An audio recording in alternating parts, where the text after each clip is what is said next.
Isang beses lang tayo mabubuhay sa mundo. Kaya naman, dapat sulitin mo na ang bawat segundo nito.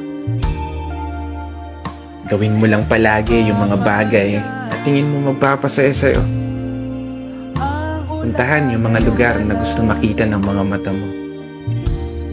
Kasi isang beses lang, oo, isang beses lang, tayo may pagkakataon dumaan sa kalsada ng buhay na hindi mo na mababalikan. Dahil habang tumatanda tayo, meron tayong isang bagay na malimit na kakaligtaan. Yun ay maglaan ng oras para sa sarili nating kaligayahan. Kasi karamihan sa atin, puro trabaho na lamang nasa isip. Sa pagtulog na lang dinadaan yung pahinga habang namamasyal sa panaginip. At paggising, trabaho ulit hanggang sa hindi mo na magawang masulit kahit man lang saglit. Yung oras na kay bilis pumipihit. Pero hindi ko sinasabi na huwag ka na magtrabaho. Gusto ko lang ipaalala sa'yo, ipaalala sa sarili ko, kapag dumating na yung araw na hindi mo na magagawang iakbang ang mga paa mo, siniguradong isa lang ang bagay na tatakbo sa isip mo. Sana pala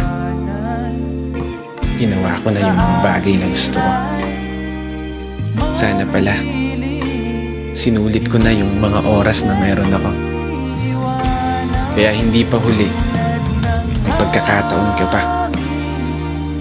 Hanggat hindi nagpaparamdam si Lord, wala ka pang dapat ipag-alala. Hanggat hindi ka pa tumatago sa pintuan, wala kang dapat ipangamba.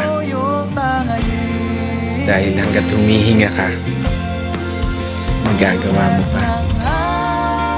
Gawin lahat ng mga bagay na gusto mo, basta masaya ka. Walang makakapigil sa'yo. Buhay mo yan.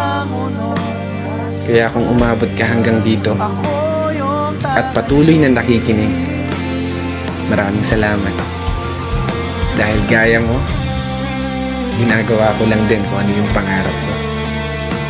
Minsan ako masaya. Sa paraan na to, magawa kong may bahagi sa iba. Kaya isang pagpupugay para sa lahat ng mga kapatid na motorista na patuloy sumasabay sa hamon ng buhay.